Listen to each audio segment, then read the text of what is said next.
We are live back on Learn with Dr. Emily. And today we have Carrie Bonnett, who is going to talk with us about holidays and executive functioning. So I just did a workshop last Friday about executive functioning, but specifically, we wanted to chat about possibly all those stay-home days and the travel that comes in sometimes. And also one thing that I always think about is just the planning, the gift giving, the gift opening. There are all these types of like big impulsive emotions that can happen around holidays. But I'll start with a quick bio of Carrie. So Carrie Bonnett is a veteran teacher and executive functioning coach based in Oregon. I am in North Carolina, so we are on opposite ends of the states. She's worked with students and families around the country using a practical, no-shame, brain-first approach that empowers students to thrive. So tell us a little bit more about yourself and how you got into this work. I'm Carrie Bonnett. I am an executive function coach, but teacher by training. I was a teacher for 14 years. I taught middle and high school. And now I've been doing this executive function coaching work for more than 5 years, 5.5 years or so. I come to this work because the need is great. When I did my teacher training, which is a long time ago, I'm 51, so that tells you how long ago my teacher training was. We didn't learn about this thing, executive function. Right? Like I didn't know this term. I'd never heard of this thing. Um, but I like to sort of say that when I was teaching executive function. I just didn't know what to call it. Um, because these sorts of things are a strength for me personally. I was helping my students in the class figure out how to get their homework in on time. I was helping them with all the visual strategies that I know some of those we'll talk about today. I just didn't know what to call it. And then about, I don't know, 6 or 7 years ago, when I first learned this term, this brain science term, I was like, oh, That's what it is. okay. And then I couldn't unsee it. So now that I know that, I ask my friends and family. It's all I think about. Like whenever there's any kind of challenge in anybody, I'm like, they know that Carrie's thinking about executive function. But yeah, so you mentioned I work with students and families, middle school and up. So 6, 7, 8, 9, all the way to high school. I have a lot of college students who are my clients right now. But I also work with adults who are also struggling to get their things done, their important things done. Yeah. And thank you so much for mentioning your earlier training. So, if anyone's new here, for me, my background is in school psychology, even though I'm a licensed psychologist in private practice now. But getting my doctorate in school psych and working in schools, my introduction to executive functioning is through testing and assessment. So, kids who came to me for testing and assessment, maybe they were looking for an ADHD diagnosis or an autism diagnosis, but all of these kids have usually executive functioning weaknesses in one way or the other, that and sometimes it's a learning disability or twice exceptionality that's basically getting in the way of them showing what they know at school, right? And so I come to this from kind of an academic standpoint as well.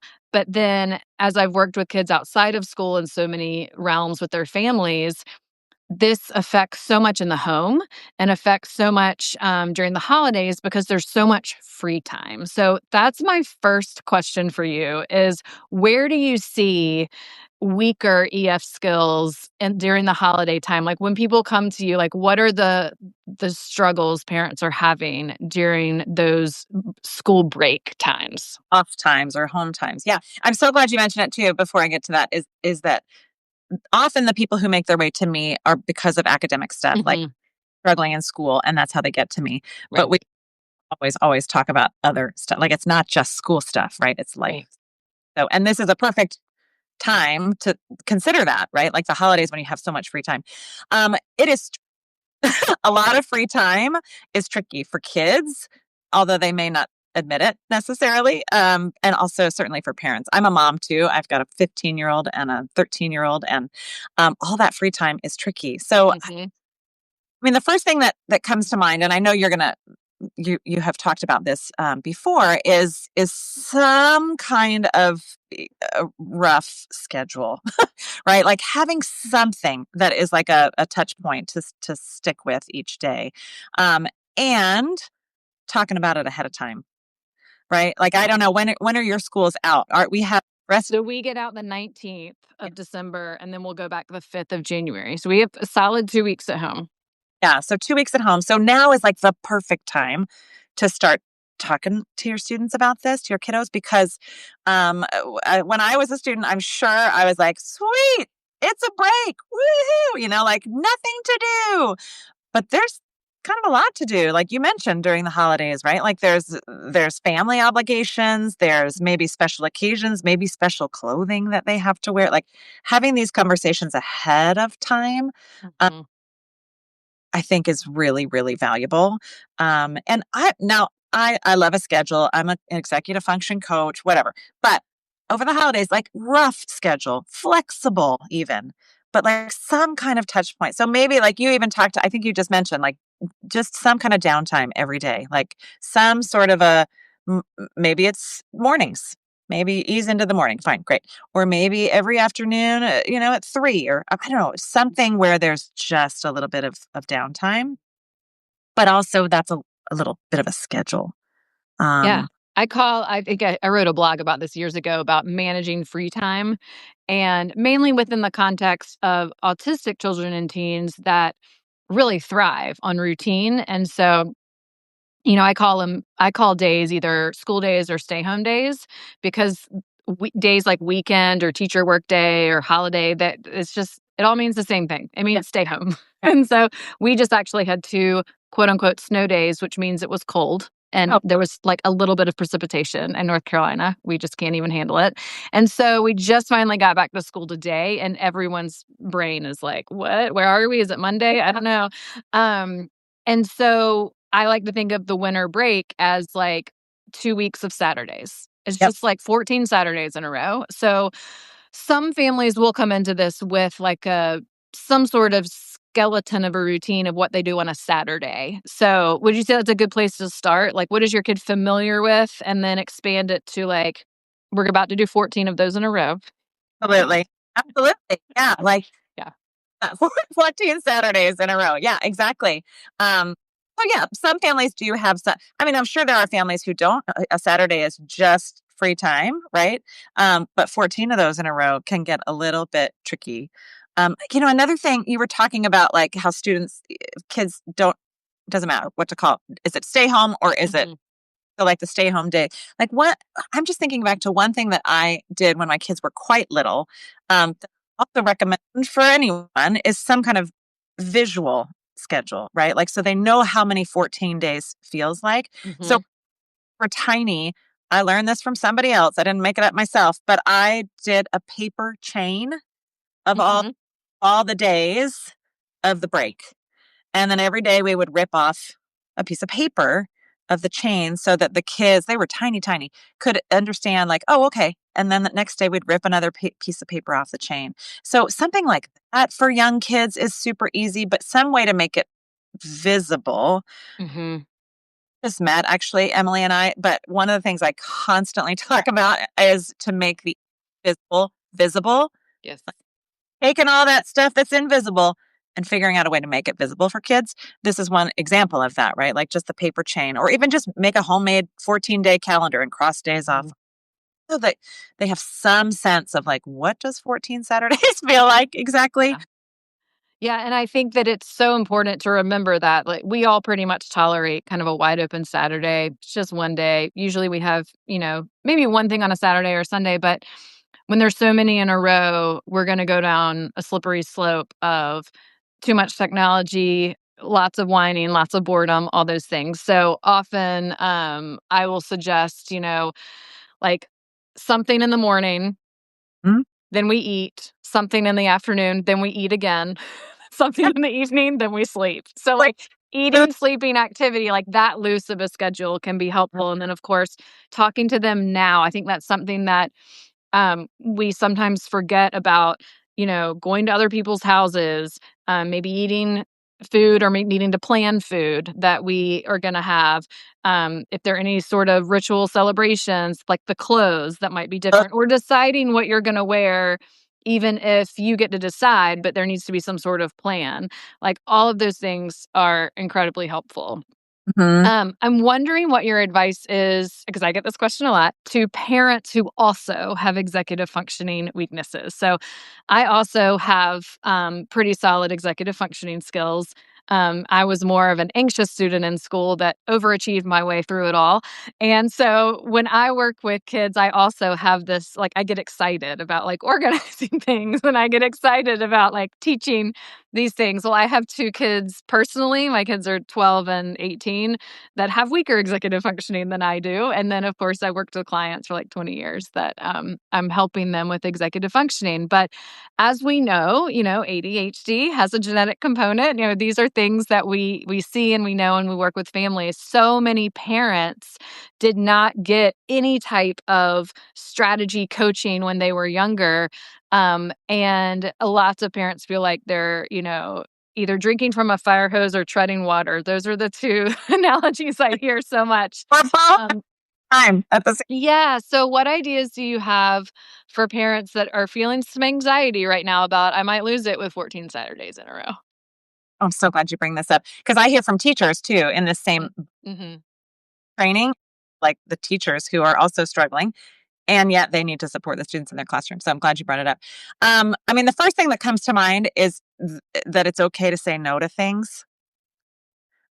So like, don't overdo it, right? Like the holiday, so much going on. I don't know about you, but this coming weekend, there are a zillion things, right? What is this weekend? The like 13th and 14th of December. Like at Mm-hmm. my daughter has a birthday, so there's that. But also all the holiday markets and fairs and I don't know, all the things. The parade and the tree light, whatever.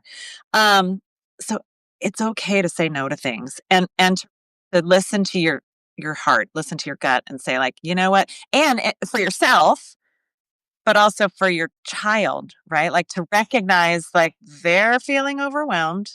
Maybe me too, but they're feeling overwhelmed or they've got too much on their plate or they need some downtime or whatever it is. And it's okay to say no. So that's my Mm-hmm. first thought about the holidays in particular is like just be gentle with yourselves. And then I think the visual thing for adults is also a great strategy, right? Like I beat this one, like beat this drum, make the invisible visible constantly, but trying to maybe have a moment ourselves before we talk to our kids about this stuff to look at the special events, special rituals, what they are, just so that we have a sense. And then maybe not a paper chain, but maybe some kind of visual to remind yourself and keeping it in sight of like what's important to you. Maybe that's another thing to talk about too. Like Mm-hmm. what you value about this season? Like truly, what are the things that are important? And those are the ones to prioritize. Um, but having some kind of visual. One year I was feeling super, we were hosting a handful of people, not my family's not huge, but maybe 5 or 6 people. And I was starting to feel real stressed about cooking, baking, washing the sheets, getting the beds ready. This is my guest room office. So somebody was sleeping here. Um, and so I made myself a calendar with sticky notes. I teach this to my students too, is to plan backwards. So, like, Yeah. from the day that the in laws arrived and worked my way backwards, like, okay, well, the sheets need to be clean that day. Well, what happens right before that? Well, maybe I'll bake some cookies that day so they're there when and then figuring out like when I needed to do things to me, it allowed my brain to just settle a little bit Mm-hmm. because I could see what I needed to do and when. Yeah. Uh, so, I mean, there's so much planning that has to happen around the holidays. So I hate to like suggest one more thing to. Yeah. Well, one thing that I love, similar to that strategy, but the way that I think about it and do it is I take those small post-it notes, like not this size, but Yeah, like one size smaller than this, that are about the same size as a square on a calendar. yeah, Those that are about the same size as a square, right? So, and if your kids are a little older, like elementary, not like preschool, but like later elementary, middle, high, literally write down all the things on a calendar that you've been invited to, which can be completely overwhelming sometimes, right? And then write down on the Post-its everything you need to do. Like yeah, if there's someone coming or there's baking or there's cooking, whatever it is. And so that there's a visual of it being too much. Because Like, sometimes it's not that you can't manage it, it's that, like, no one can because it's too yeah, much. So I think it's a good lesson for our kids to say, "Okay, this is too much. We need to prioritize and figure out what we wanna do." So either we don't go to some of these things, and when we cancel them out, then we put the Post-it on, and like, instead of going to that, we're gonna bake cookies that day or whatever it is. So there's a visual modeling that's happening of, "This is too much, and I want to, model for y'all that we aren't going to try to do all of this and feel crazy and frazzled and overwhelmed, but we're going to really commit our energy and our time to what we want to do, and work around that." And so that's a great way to incorporate both, supporting the parent, but also, helping the kids see, like, this uh, is not, we just can't just do whatever. We've got to actually have some sort of a plan, or maybe we'll be late or we'll forget to go, and then of course there's the planning for the events, which is like, is there a gift involved? Is there food involved? Is there an outfit involved? clothing. Come back to the clothing, but I have a child in my house who has some opinions and strong feelings about clothes. So I think it's smart to have Mhm, about, you know, you mentioned the gift buying. You mentioned the, do we need to, certainly time is a thing. Like, how far away are we driving, and when do we need to leave, and all these conversations.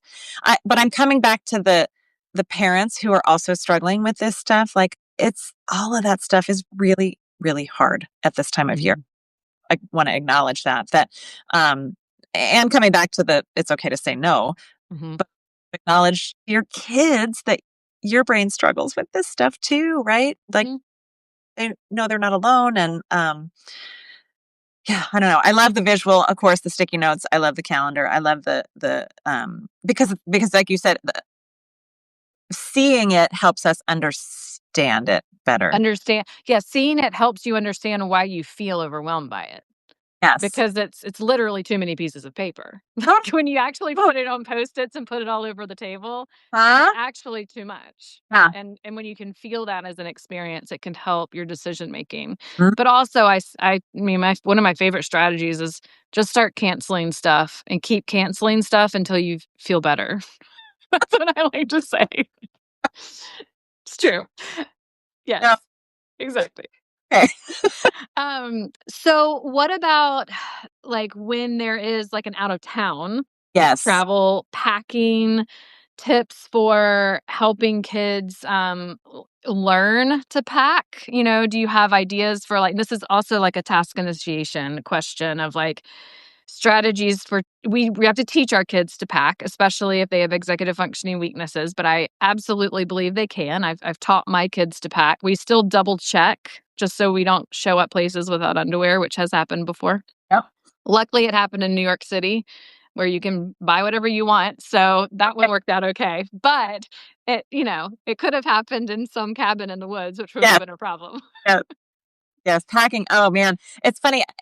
Every time I work with a student, I ask, like, what are the things that you have to do, but you don't really want to do? Like, we make a big long list. Homework is usually there, chores is usually there, and then if it's adults, taxes, yard work. For me, it's packing and unpacking. It's like my favorite thing, and it's hard, right? Because you have to visualize what's going to happen on the trip, what you're going to need. You have to think about the activities like way in advance. But anyway, I don't love it. But I love that you say that we can teach this skill. It is a skill, and we can, Yeah, yeah. And to get started on it, of course, getting started is tricky for lots of kids that I work with. Maybe we'll come back to that in a minute. But I think there has to be a conversation. But at our house, we have a big packing list that says, like, start with under. My daughter always wants me to double check her. My son, I think we've gotten to the point he's ready to be on his own, but she always wants me to walk through.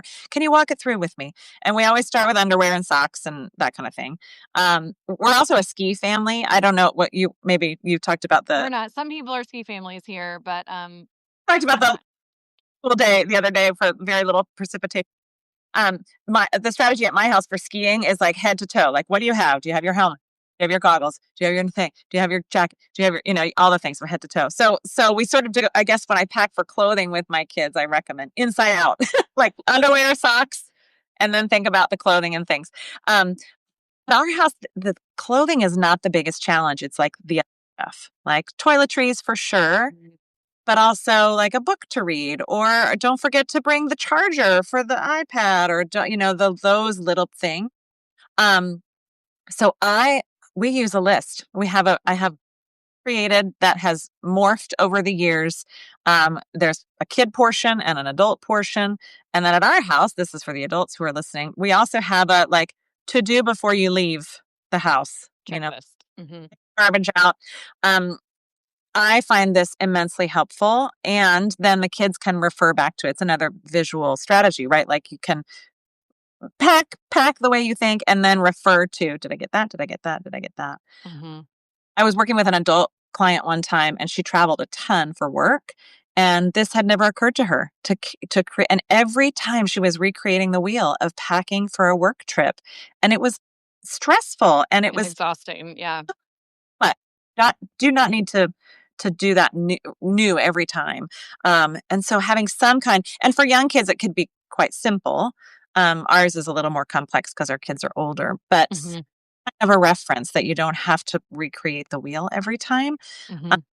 and then, speaking of teaching them how to pack, like the toiletries could have their little home, like a bag or something. But also, we love packing cubes at our house. Mm. Mhm. Little thing, so all the underwear and the socks kind of go in one, poop, and then so it doesn't. You don't have to have cubes for everything, but to have things that have a home. Mhm.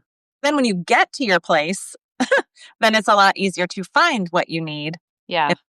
is in one little spot and the toiletries are in one little spot. So I love that Yeah. kind anyway of like a little home for each category. Um, Yeah, absolutely. And that strategy of everything having a home, I think about and talk with families about when coming in from school or going back out to school, whether it's school bags or sports bags or music bags or whatever your yep, extracurricular bags are. Everything has a home, everything has a place. yep. Um, and then, of course, your ADHD child is not ever always going to get their thing into the place. But that's where all the coaching comes in of, helping them find it and at least it to me in the vicinity of the place. And then over time it gets better. So, as a final question, I want to talk about kind of when we get to the end of winter break and we're starting to transition back and from this like 14 Saturdays in a row. Maybe we've traveled.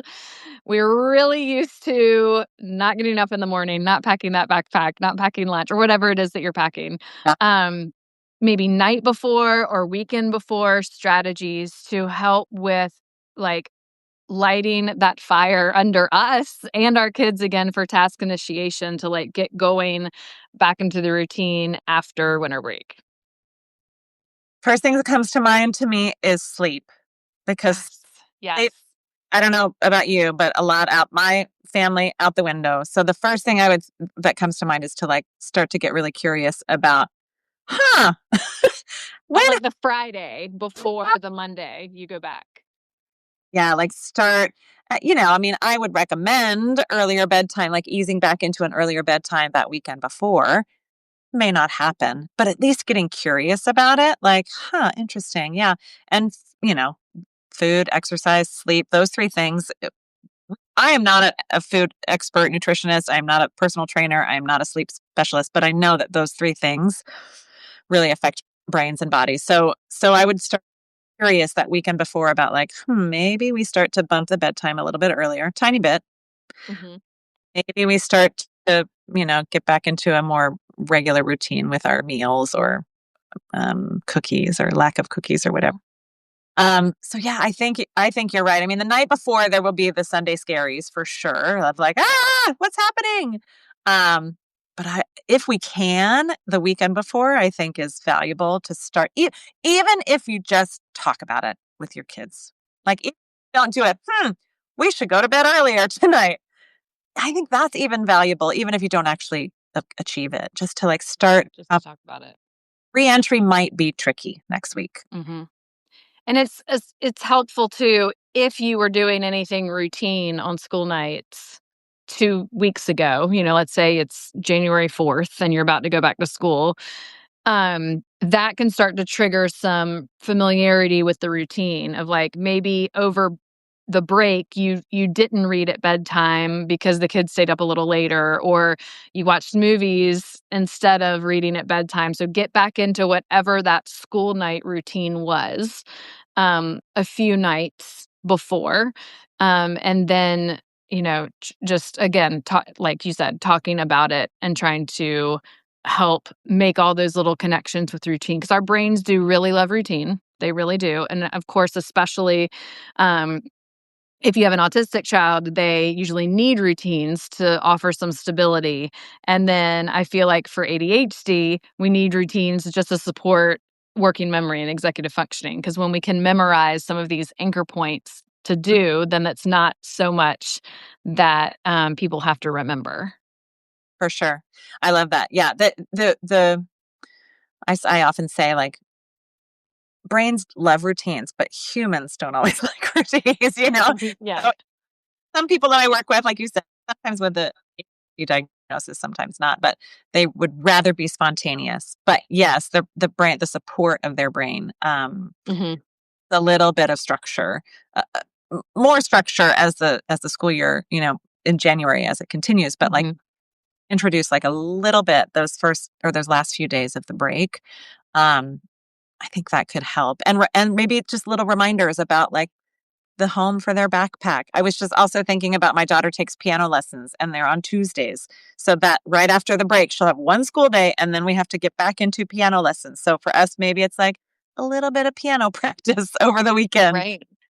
or some of those sorts of things. But just to, because you don't want the reentry to be rough, right? I mean, Right. It's rough enough to my change the sleep schedule, which is I mean, my kids have to be in their seats in middle and high school at 7:30 a.m. whew, Like, that is not something we're gonna do over break. Like, we are definitely going to sleep in, and huh? so it's always a little bit of a rude awakening when we come back from break. They always adjust to it, but it takes till Wednesday for them not to be like sloths coming Yes. down the stairs in the morning. Me too, right? Totally. So yeah, just having a little tiny bit of structure that weekend before, if you can. Mhm. Um, but I know a lot of families who are traveling and they fly right back in, or they come back from their road trip on Sunday night and they start on Monday morning, and it will be rough, but that's a value that your family has, right? Like if you Mhm. travel or the people or you had to be there for that whatever, just acknowledge that things are going to be a little shaky, maybe. Mhm. Thank you for bringing that up. I will say as a last point, we just did this for Thanksgiving, and we usually don't. So we usually always schedule a day. I didn't do this when my kids were younger because I wanted to like maximize the vacation. But as I've gotten older, I'm like, I cannot do this anymore. So we would always come back on Saturday for a Monday reentry. So we had Sunday to get back into routine. Well, Thanksgiving being a shorter holiday, we wanted to maximize it, and also the direct flights are on Sunday. So, we did a Wednesday to Sunday trip from, North Carolina to Kansas City, so not across the country, but it's a solid trip, and, it was rough. Like, last week, which was our week back, none of our meals were planned. My husband and I were just like, "I don't know." We're just, like, getting through the week, like, we had not thought past the trip, um and so, like, this week has been regular. It took us, like, a whole week to, like, get back into it, but we knew it coming back in on a and the flight luckily was not delayed, But because there was weather, but, we got in Sunday evening, and I always say that was risky. That was really risky. yeah, and you probably weren't feeling awesome on Sunday. No, no, but it was worth it to see family, and it was a wonderful trip, but, if you have the choices to come back on Saturday, or you might be thinking, the option is to come back on Sunday, is my family in a spot where they can handle that? I think, um, my kids, because 'cause they're older, they could handle that now. That's not a decision I would have made for us 5 years ago, and so Yep. you just have to think about your kids' sleep patterns and their stress, and do they have any homework to do when you get home? Like, stuff like that. That takes a lot of extra it's just so many extra steps, but And we can do it. yeah, you want to be able to have your kids be able to sort of process everything and not be overwhelmed. But Yeah. values, right? Like you were saying, your family really valued that trip to see your family in Kansas City, so you made that choice. Fine, great. Um, Mhm. Gentle with yourself the next week, like you did, which is like meals No, were by, like, Wednesday, I was like, I kinda feel like I'm totally just, like, slogging it through this week, and my husband was like, "Yeah, we had no plan." We had no plan. Like, it yeah, was totally different week. I'm like, "You're right, we had no plan." That's why it's different.